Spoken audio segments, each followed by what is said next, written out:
जय हनुमान ज्ञान गुण सागर, जय कपीस तिहु लोक उजागर। रामदूत अतुलित बल धामा, अंजनी पुत्र पवन सुत नामा। महावीर विक्रम बजरंगी, कुमति निवार सुमति के संगे। कंचन बरन विराज सुबेसा, कानन कुंडल कुंचित केसा। हाथ वज्र और ध्वजा विराजे, कांधे मूझ जनेऊ साजे। शंकर सुवन केसरी नंदन, तेज प्रताप महाजगवंदन। हम सोचते हैं कि वो विवाहित नहीं है, ब्रह्मचारी हैं, लेकिन उनका एक बेटा भी है, पुत्र भी है। और कहते हैं अष्ट सिद्धि नौ निधि के दाता, उनके पास 8 सिद्धियां हैं। वो सिद्धियां किसने दी? माता सीता ने दी। पता है ना सबको? अष्ट सिद्धि नव निधि के दाता, असवर दिन जानकी माता। और आगे और भी दिया, राम रसायन तुम्हारे पासा, हर बीमारी का इलाज तुम्हारे पास है। राम रूपी रसायन, रसायन कहते हैं दवाई को, केमिकल को बोलते हैं। राम रसायन तुम्हारे पासा, सदा रहो रघुपति के दासा। तो इस प्रकार के विलक्षण उनके जीवन के बारे में अब आप कहते हैं कि उनके पास असिद्धि है। देखो, मुझे शास्त्रों के बारे में ज्यादा ज्ञान तो नहीं है, लेकिन मैं अध्ययन करने के बाद उसकी समीक्षा करता हूं, उसका मंथन करता हूं।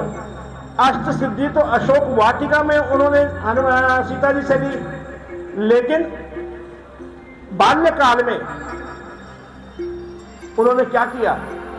जाकर के सूर्य देवता को फल समझकर खा लिया। ये भी पढ़ा है ना आपने? तो ये सिद्धि कहां से आ गई भाई? अगर अष्ट सिद्धि हैं तो माता सीता ने अशोक वाटिका में दी, लेकिन उससे पहले सूक्ष्म रूप धरि सियहि दिखावा, ये कहां से सिद्धि आ गई? विकट रूप धरि लंक जलावा। जब लंका को जला करके वापिस आए माता के पास, तब उनको आशीर्वाद मिला। क्या? अष्ट सिद्धि नवनिधि के दाता, असवर दीन जानकी माता। है माता का आशीर्वाद, जय हो जाओ अजर अमर बेटा रघुनाथ तुम्हारे नाथ रहे हो जाओ। सदा अनुचर बेटा, जहाँ कहीं राम मंदिर होगा वहाँ राम दुलारा भी होगा। सीता लक्ष्मण के साथ साथ ये हनुमत प्यारा भी होगा। जहां कहीं भी राम होंगे, सीता हो ना हो, लक्ष्मण हो ना हो, लेकिन हनुमान प्यारा भगवान राम के साथ। तो बाल्यकाल में बख्श लियो, बाल समय रवि बख्श लियो, तब तीनों लोक भयो अंधियारो। बचपन में ही सिद्धि प्राप्त कर ली। हनुमान चालीसा में आता है शंकर सुवन केसरी नंदन। एक संत हुए राम वल्लभाचार्य जी, उन्होंने कहा ना, ये है शंकर स्वयं केसरी नंदन। शंकर स्वयं ही हनुमान है। तो जब स्वयं शिव ही हनुमान है, तो उनके पास सिद्धियों की गिनती नहीं हो सकती है। हमारे लिए सिद्धि हो सकती है। आप कहेंगे कि सिद्धि क्या होती है? परसों तक मैं भी नहीं मानता था कि सिद्धि होती है नहीं होती। ठीक है, त्रेता युग में होती होगी। परसों मुझे एक संत मिले, अभी मेरे जितने भी मित्र खड़े हैं उन सबको मालूम है। उन्होंने मुझे देखा, बोले बेटे आपका नाम क्या है? मैंने कहा महाराज जी मेरा नाम बोधराज है। किसी धातु का नाम, किसी मंत्र का पहला शब्द बोलो। मैंने बोला परिपूर्णतमम।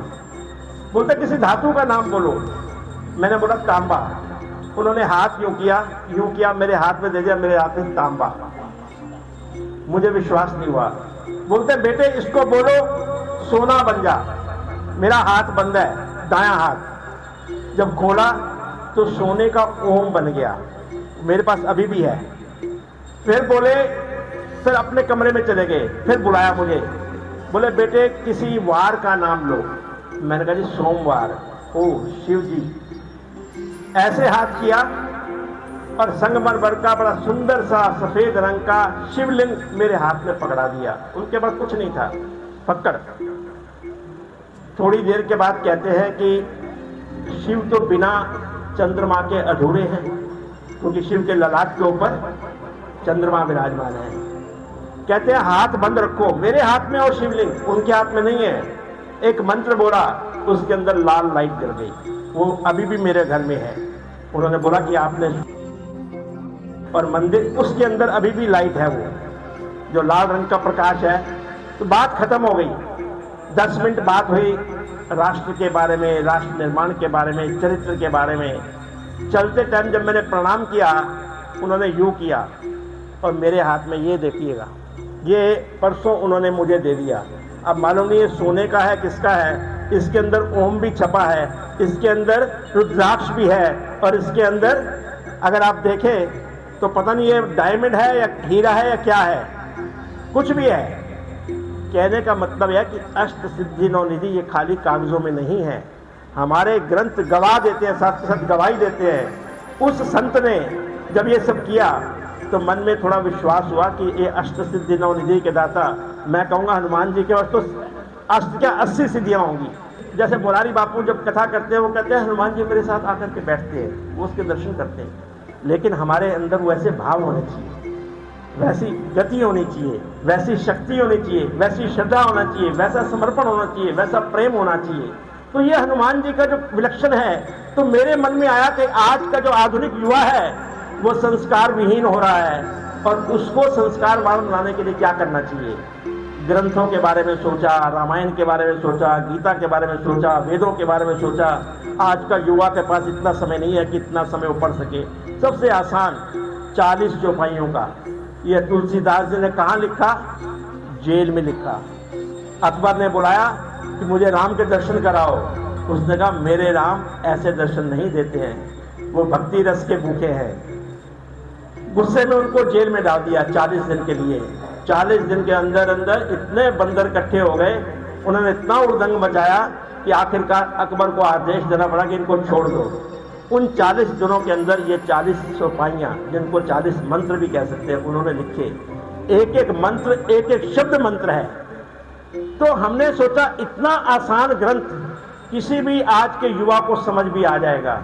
और बल्कि मैं ये भी कहूँगा कि जितने भी युवा बच्चे बच्चियाँ बैठे हैं, मैं इसके समापन के बाद 10-15 मिनट रुकूंगा। आपके मन में हनुमान जी के प्रति या हनुमान चालीसा के प्रति कोई भी शंका है, आप मेरे से पूछो। यदि ईश्वर ने मुझे शक्ति दी तो मैं आपकी शंका का निवारण करूंगा। लेकिन समर्पित हो जाओ हनुमान जी के प्रति, क्योंकि कहते और देवता चित्त न धरई, हनुमत से ही सर्व सुख करई। यदि आपने हनुमान जी को अपना इष्ट देव मान लिया तो आपको किसी और देवता के बारे में सोचने की जरूरत नहीं, क्योंकि वो खुद ही शिव का अवतार है, स्वयं ही शिव है। तो इसलिए मन में जो इच्छा हुई कि मैं आज के युवा को जागृत करूं। आज लगभग 2 महीने हो गए, 90,000 पाठ हो चुके हैं। आज बता रहे हैं हमारे कुल्लर साहब की 250 के करीब लोग हैं। 21 बार पाठ हुआ तो 5,000 के करीब हो गया। लेकिन कई बार क्या होता है कि गिनती करने में गलती हो जाती है। गोसाई जी गलती नहीं कर सकते हैं, क्योंकि गोसाई जी सिक्के लेके बैठते हैं, लेकिन वो 250 हो तो 220 हो। तो मैं पिछले 2 मंगलवार से ईश्वर कैलाश में हमारा एक मंदिर है, उसका नाम है जामपुर शिव मंदिर। वहाँ के पंडित जी हमारे इनकी तरह बड़े श्रद्धा भाव वाले ब्राह्मण हैं। वो 25 ब्राह्मण हर मंगलवार को पाठ करते हैं हनुमान जी का, हनुमान चालीसा का, कि यदि यहाँ कोई त्रुटि रह जाए, गिनती में भी गलती रह जाए, 250 की जगह मान लो 240 है, मैं बोलूँगी 7,500 हो गए, वो पाप है। इसलिए वो जो 25 ब्राह्मण पाठ करते हैं 5 बारी, उसका क्रेडिट भी, उसका श्रेय भी आपको जा रहा है। और हर मंगलवार वो कहते हैं हम करेंगे जब तक आपका मुहिम चलता रहेगा। तो मेरी आपसे प्रार्थना है कि आप हनुमान जी के प्रति समर्पण भाव, प्रेम भाव, बड़े श्रद्धा भाव से जब आप झुकेंगे ना, आपके मन के अंदर भी कुछ, शुरू में मैं भी इसको ऐसे देखते जैसे कर्मकांड, जैसे पंडित जी फटाफट बोलते ना मंत्र कई बारी, लेकिन राम जी को सबसे प्रिय कौन है? भरत, लक्ष्मण नहीं, जिसने 14 वर्ष सेवा की जंगल के अंदर। लेकिन प्रिय कौन है? भरत। क्यों? वो जब पंडित जी जब गंगा पार कर रहे थे तो ब्राह्मण ने उनका अष्टवाचन के लिए जल दिया। जब बोले जम्बू द्वीपे धर्म भरत क्षेत्रे, जैसे भरत शब्द निकला, राम जी के हाथ से जल गिर गया और खुद भी गिर गए, इतना प्रेम था उनका। तो यहाँ उन्होंने हनुमान जी को बोला कि तुम मुझे भरत से भी अधिक प्यारे हो। देखो कितना कैसा संबंध है राम और हनुमान का। तो आप हनुमान जी के समर्पित हो जाओ तो इसका मतलब आप राम के प्यारे हो गए। तो बच्चों, आपके मन में जो मैं जागृत करके जा रहा हूँ एक संस्कार, एक छोटी सी मैंने लो जलाई है, कोशिश करो यज्ञ रूप धारण कर ले। यदि आपके मन में कोई शंका है, आप मेरा फ़ोन नंबर भी ले सकते हो। यहाँ अपने जितने भी आपके पदाधिकारी हैं, आप फ़ोन पे भी, लेकिन ये नहीं मुझे नौकरी चाहिए, ये नहीं। आपके मन में यदि कोई आध्यात्मिक जिज्ञासा है वो आप पूछिए, क्योंकि जब तक, और मेरी ब्राह्मणों से भी प्रार्थना है कि जब भी कोई आपको लगे 10 में से 2 बड़े श्रद्धालु युवा बच्चे जो है वो जिज्ञासु है, उनकी शंका का निवारण करना भी आपका फर्ज है। और गोसाई जी, एक मैं आपसे और प्रार्थना करूं, आप इस समय व्यास गद्दी पर बैठे हैं, भविष्य में आपको बिना धोती के पजामा नहीं चलेगा, धोती आवश्यक है। जय सिया राम, जय सिया राम, जय सिया राम, जय सिया राम, जय सिया राम, जय सिया राम, जय सिया राम, जय सिया राम। पवन तनय संकट हर, मंगल